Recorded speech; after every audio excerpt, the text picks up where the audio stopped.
अस्सलामुअलैकुम बिस्मिल्लाहिर्रहमानिर्रहीम। Welcome to my channel पढ़ो लर्न टुगेदर। उम्मीद है कि आप तमाम लोग खैरियत से होंगे और आज का आखिरी पेपर केमिस्ट्री का आपका बहुत अच्छा गया होगा, क्योंकि आपका आज आखिरी पेपर था। तो इसके आज के एमसीक्यूज़ को जल्दी से हम लोग टिक आउट कर लेते हैं और देख लेते हैं कि आपके कितने एमसीक्यूज़ ठीक हुए हैं। आपने कमेंट करके ज़रूर बताना, क्योंकि बहुत सारे स्टूडेंट कहते हैं कि सर केमिस्ट्री के एमसीक्यूज़ बता दें लास्ट पेपर का, तो मैं बता देता हूँ। इसके बाद मैं कंप्यूटर का भी आपका एमसीक्यूज़ बता दूंगा। तो हमारे पास जो फर्स्ट एमसीक्यूज़ लिखा हुआ है 3.01 exponent 23 molecule of oxygen at standard temperature pressure occupy a volume of, तो कितना करता है वो? Option number C is the correct answer. तो हम क्या लगाएंगे इसमें? हम लगा देंगे option number C 11.2 diameter cube. ठीक है। उसके बाद लिखा है 602.10 हैज़ द सिग्निफिकेंट फिगर। इसमें कितनी सिग्निफिकेंट फिगर है? इसके अंदर 5 सिग्निफिकेंट फिगर है। ठीक है।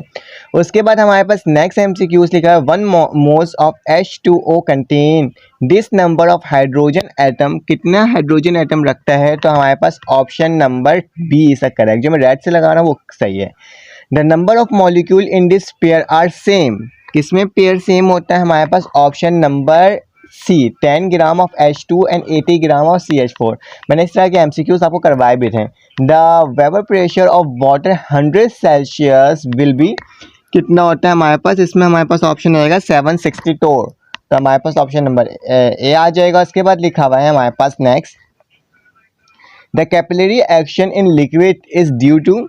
किसके ऐसे होता है हमारे पास होता है, एक मिनट, ये पहले उससे पहले वाला रह गया, उसको देख लेते हैं पहले हम लोग। उससे पहले वाला हमारे पास क्या है? रेजर से मिटा लेता हूँ इसको मैं। ठीक है। उसके पहले वाला लिखा है the number of crystal system on the basis of unit cell is. तो इसमें आ जाएगा ऑप्शन नंबर सी से करेक्ट। जिस स्टूडेंट ने लगाया है उसका बिल्कुल क्लियर करेक्ट लग रहा है देखने में। फिर लगा है कैपिलरी एक्शन किसके वजह से होता है? सरफेस टेंशन की वजह से होता है। 8 में देख लेते हैं।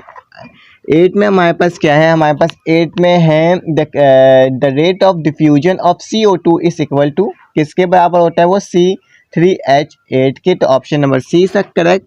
उसके बाद हमारे पास नेक्स्ट ऑप्शन है हमारे पास इसके बाद the n+L value for 5D is, तो 7 होगा। ये भी मैंने आपको करवाया था बोर्ड के पेपर, मतलब के जो एमसीक्यूज आपको मैंने सॉल्व करवाया था उसमें ये भी था। By emitting the alpha particle, तो कन्वर्ट लेंस कितने हो जाएंगे जो आपको वैल्यूज दी हुई, तो इसका भी ऑप्शन हमारे पास क्या आ जाएगा? डी आ जाएगा। ठीक है। उसके बाद नेक्स्ट है हमारे पास नेक्स्ट एमसीक्यू से लिखा है the maximum number of electron in a particular sub energy level. तो इसमें भी हमारे पास ऑप्शन नंबर डी आ जाएगा। उसके बाद हमारे पास लिखा हुआ है e upon m value is the minimum for positive rays when the discharge tube contain. क्या होगा इसके अंदर? इसके अंदर ऑक्सीजन आ जाएगा, करेक्ट आंसर है। फिर नेक्स्ट में आ जाते हैं हम लोग the bound energy of this molecules maximum bound energy किस में होते हैं? तो आपको ये बताना है इसमें से। तो इसमें आ जाएगा हमारे पास N2 आ जाएगा, क्योंकि इसका क्या होगा आपके पास जब आप इसकी वैल्यूज निकालोगे तो हमारे पास कम आएगी। तो इसका लिखा है this value has the maximum bound angle. इसमें से किसका मैक्सिमल बाउंड एंगल है? मैंने लास्ट टाइम भी करवाया था इसको। तो हमारे पास क्या होगा? इसका ऑप्शन नंबर बी हो जाएगा, कार्बन डाइऑक्साइड। ठीक है। फिर इसके बाद हमारे पास नेक्स्ट एमसीक्यूज है। इसमें लिखा हुआ है this is intensive property of, किसका इंटेंसिव प्रॉपर्टी होता है इसका? तो ये बताना है। तो हमारे पास क्या हो जाएगा? हमारे पास हो जाएगा डेंसिटी। बिल्कुल करेक्ट है। 18 का ऑप्शन इसमें दिया हुआ नहीं है, फिलहाल लिखा हुआ नहीं है, लेकिन इसका correct answer option number C है। बिल्कुल सही है, आप देख लीजिएगा। नेक्स्ट पेज में चलते हैं और देखते हैं हमारे पास कौन से एमसीक्यूज ठीक है। तो नेक्स्ट पेज में आते हैं। नेक्स्ट पेज के अंदर मैं इसको ऊपर ले जाता हूँ। नेक्स्ट पेज पे लिखा है the colour has this shortest wavelength. इसमें से कौन से कलर का शॉर्टेस्ट वेवलेंथ होता है? तो हमारे पास ऑप्शन नंबर सी से correct. 400 joule of heat supplied to a system at constant volume the charge in internal energy is. तो क्या हो जाएगा हमारे पास? 400 जूल। तो ऑप्शन नंबर ए से करेक्ट। फिर इसका लिखा हुआ है 21 में डायरेक्टली बता देता हूँ आपको। इसका भी मैंने करवाया था आपको। जब ये रिएक्शन होता है 2NH3N2+3H2 के साथ, तो रिलेशन क्या बनता है? Kp is greater than Kc। ठीक है।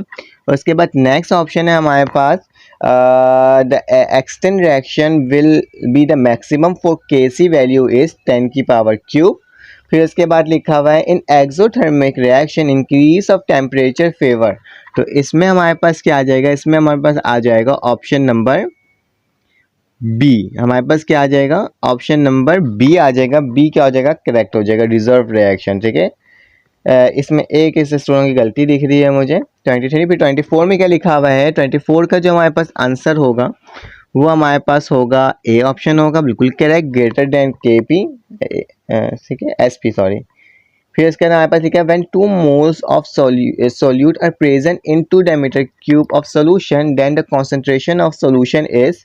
तो इसमें क्या आ जाएगा हमारे पास, इसमें आ जाएगा ऑप्शन नंबर बी 1 मोलैलिटी। उसके बाद लिखा है this one has the highest pH value, इसमें से किसकी हाईएस्ट पीएच वैल्यू है हमारे पास। तो हमारे पास क्या हो जाएगा, ऑप्शन नंबर ए हो जाएगा, option number A is correct. फिर इसके बाद हमारे पास क्या आ गया, इसके बाद हमारे पास आ गया है नेक्स्ट है the oxidation numbers of C R in Cr2O7। तो इसमें आ जाएगा हमारे पास +6। फिर लिखा the universal indicator in the acid give this colour, क्या कलर देता है वो हमारे पास, हमें देता है रेड कलर देता है। फिर उसके बाद हमारे पास नेक्स्ट है the human body is an example of open system. तो ओपन सिस्टम आ जाएगा। उसके बाद लिखा था reaction of 2NO2 plus O2 is, कौन सा रिएक्शन है ये हमारे पास सेकंड रिएक्शन है। ठीक है, हैज़ ऑर्डर बताना है आपको। This reaction have the low value of activation energy, इसमें से कौन सी low value of activation energy है, फास्ट है। उसके बाद लिखा है change in concentration of reading substance in a unit time is called rate of reaction, option number A is correct. और लास्ट एमसीक्यूज लिखा हुआ है the threshold energy of chemical reaction is 31 kJ per mole and average internal energy of the reactant is 12 kJ per mole। The activation energy will be, तो इसकी activation energy हमारे पास क्या होगी, D होगा 19 kJ पर मोल। तो ये तमाम एमसीक्यूज जो मैंने आपको करवाया है ये करेक्ट एमसीक्यूज है। अगर आपको किसी एमसीक्यूज में कोई भी ऐसा महसूस हो रहा हो कि सर नहीं ये एमसीक्यूज मुझे लग रहा है कि गलत है, तो आपने मुझे कमेंट में वेरिफिकेशन के साथ बताना है। ठीक है, ताकि पता चल सके कि आपने जो एमसीक्यूज बता रहे हो वो सही है। फिलहाल इसके साथ मैं कंप्यूटर के भी एमसीक्यूज आपको प्रोवाइड कर दूंगा। और ये कहना चाहता हूँ कि आप चैनल पर बने रहिएगा, जिस तरह से आपने फर्स्ट पेपर से लास्ट पेपर तक रहे थे, तो इस वाले में भी आपने इंशाल्लाह आपने मेरे साथ, मैं आपको वीडियोस अपलोड करते रहूँगा। न्यू टॉपिक से रिलेटेड न्यू चैनल है पढ़ो इन्फो टुगेदर, उसमें भी मैं आपको वीडियोस अपलोड कर रहा हूँ, जिसकी आपने डिमांड की थी कि इस तरह की वीडियोस अपलोड किया करें। ठीक है, तमाम इन्फॉर्मेशन तमाम कोर्सेज़ के बारे में वीडियोस आपके लिए आते रहेगी। तो अपना ख्याल रखिएगा, अपने इर्द गिर्द का ख्याल रखिएगा, दुआओं में याद रखिएगा। फिर आपसे मुलाकात होगी एक न्यू वीडियो में। अल्लाह हाफ़िज़।